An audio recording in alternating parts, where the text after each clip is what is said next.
తెలుగువారి ఆడపడుచు ఎంకిలా ఎంకి కొప్పులోని ముద్ద బంతి పూలా తెలుగువారి ఆడపడుచు ఎంకిలా ఎంకి కొప్పులోని ముద్ద బంతి పూలా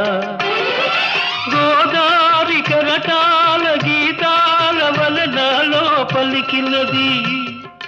పలికినది పలికినది చల్లగా చిరుజల్లుగా జలజల గలగల కదలి వచ్చింది కన్యాప్సరా వచ్చి నిలిచింది కనుల ముందరా తేట తేట తెలుగులా తెల్లవారి వెలుగులా